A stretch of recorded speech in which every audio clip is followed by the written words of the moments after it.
First of all, hearty congratulations. I've known Mr. Chandra now for about 5 years, and one of the simplest gentlemen you can ever meet. You would have never seen him surrounded by any security guards, extremely rooted to the culture. If you are at his house, you might be given tea or coffee in Taj crockery, but his coffee would still come in his steel ka katori. That's extremely simple and very, very rooted of him. Mr. Chandra, I actually wanted to understand what were the initial days of yours when you landed in Mumbai? How did that journey begin? And if you could tell us more about your love that started with Mumbai and Maharashtra. It was in 1986 when I finished my postgraduate course in computer science. I was looking for an internship. I'd applied to TCS and I got selected, and I came from Chennai on what used to be called as Bombay Mail. And I grew up in small town, and so when I landed in Dadar station, I was just flabbergasted. आप Dadar station पे Then I had a friend of mine who received me and took me to Vashi. Those days, the trains used to be only till Mankur. So then we lived in Vashi with another friend. And I can tell you that from there on, living in Bombay actually taught me every aspect of life. It's a city that's full of opportunities, makes you smart, makes you handle situations, and very kind people. So that's how I started. I'm directly going to get into the point, Mr. Chandra. There is, a large. Today Tata Group owns 4 airlines. There's Air India, there's Air India Express, Air Asia, and Vistara. Is there any plan of consolidation of the brands, or do you plan to keep them separate? See, essentially we want to have a very, very strong airline. I've already said that Air India is a dream of Indians, and it will always be India's airline. And airlines of Indians, and we will definitely have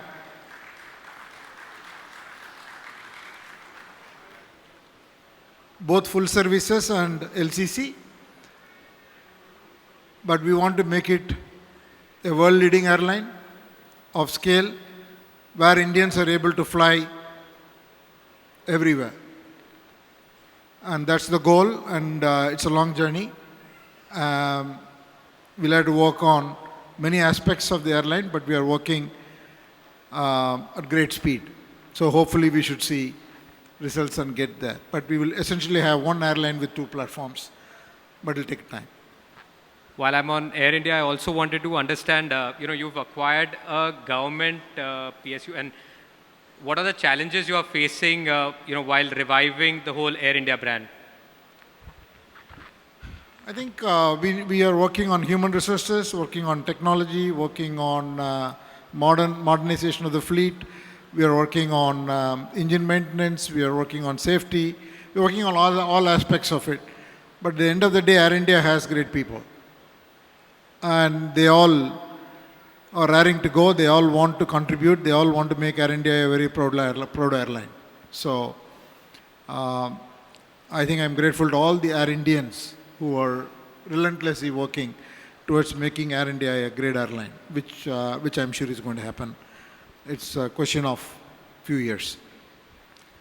Another sunrise sector, which has been growing in a very large way in India. As we speak, the 5G services are being rolled out. So the Tata Telecommunications, the Tata Teleservices, is there any plan, do you plan to kind of make it more of a consumer brand, or do you plan to keep it at an enterprise and an infrastructure company? So on the 5G, we don't have plans for getting into consumer business. We have exited the business.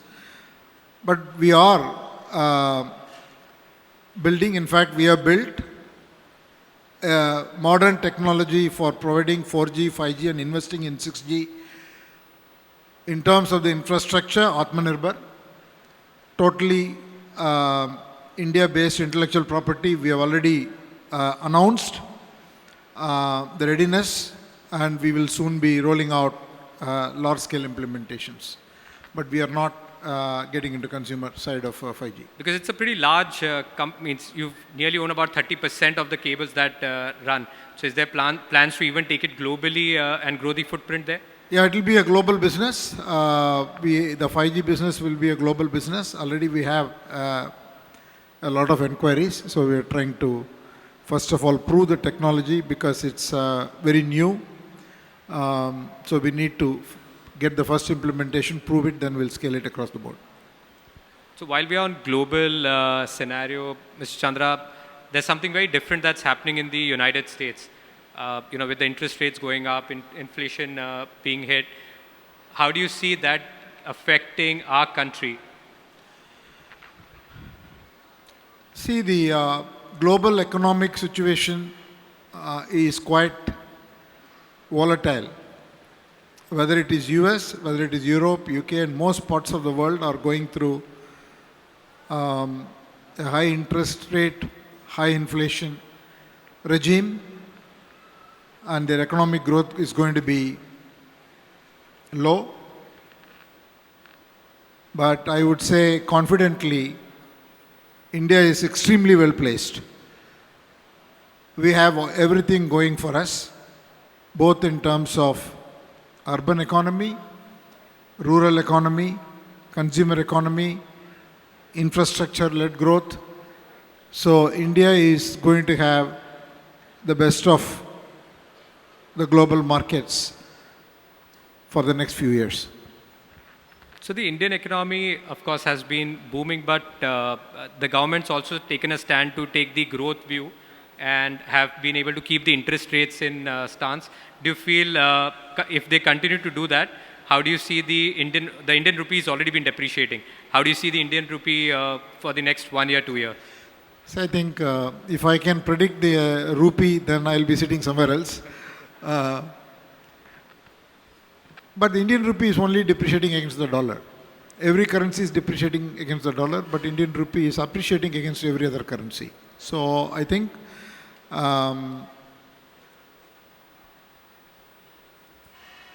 while we will have to manage inflation, I strongly believe we have to support growth. We have tremendous growth opportunity, whether it is for India or for Maharashtra. There are tremendous opportunities. Fadnavis ji and Eknath Shinde ji are sitting there, but I know there are tremendous plans for Maharashtra's growth. I definitely see India becoming a $5 trillion economy very soon, and Maharashtra becoming a $1 trillion economy under the leadership of Eknath Shinde ji and Devendra Fadnavis ji. Since the CM is here, DCM is here, any plans of further investments in Maharashtra, Mr. Chandra? So we are in constant touch, and both the CM and Deputy CM have got lots of plans, and we are in constant touch, and we will work out a plan, and there are immense possibilities for the Tata Group as well as for many other groups, Indian and overseas, for growth in Maharashtra, be it in electronics, be it in renewable energy, be it in electric vehicles, be it in a number of other modern sectors. On the personal side, all three brothers, both your older brothers, have also done phenomenally well, are at CXO positions at large conglomerates. आप लोगों ने कौन सा चक्की का आटा खा के आप लोग बड़े हुए हैं? Means what? I don't know about that. What's been the background? How what was the upbringing like for all three of you to be so successful? The upbringing was very simple. You can do anything you want as long as you score 100 in math. That was the only rule at home. Otherwise, no questions asked. We've got Mrs. Chandra also here. I would have, I wish I would have asked her before she came here. But, you know, when was the last time both of you all actually saw a movie together? See, I must, what movie? See, Ranveer is sitting there, and I'm going to be very scared to answer this question. I generally don't see movies. So I'm very I watch movies in small packets.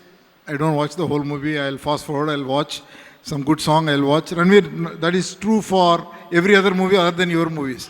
I watch all your movies.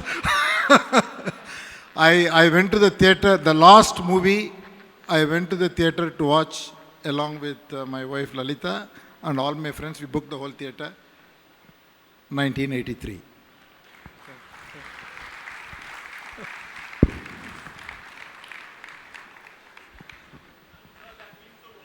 Yeah, we did. We really enjoyed it. We no. So because all of us growing up heard the commentary of the 1983 match ball by ball, and in fact, in India has 1 billion cricket fanatics. I am one of them. So I can pretty much say the score, ball, stroke of every single delivery of the 1983 World Cup. That's great. And, you know, I was, my older brother's here, who's the managing director of the company, Mr. Devendra Dada, and both of us were chatting about it. And he said it must have been such a difficult thing when you took over from CEO to the chairman. There was a certain legacy, you know, you were mentioning you worked under Mr. J.R.D. Tata, then Mr. Ratan Tata. And it must have been quite a journey to take over as the chairman. But what's one of the biggest challenges you faced in the last, you know, 2017 till now, after you've taken over as the chairman of the company? I think the first thing is when you take over from such legends, you should never think you are taking over. Okay, if you think that you want to be them or you have such big shoes to fill, then you can never attempt to do your job. So you should never think that you are stepping into somebody's shoes or you're taking over from Mr. Ratan Tata or a chair that's occupied by J.R.D. Tata. It's better to look at the job, what you have to do, and then just go about doing it. And so otherwise, I think it's been a terrific journey. I think it's a great group, as he said, has phenomenal people. Most importantly, it has the love and affection of billion people. Everyone in India wants the Tata Group to succeed. And the only thing we have to constantly remind ourselves is we have got to behave and do things in such a way that we continue to keep the trust. And that's what we attempt to do, whatever we do. And on that trust and credibility, I don't think there's any other company that beats Tata Group. You all have stood for credibility, you all have stood for trust. Thank you so much for all the time, Mr. Chandra.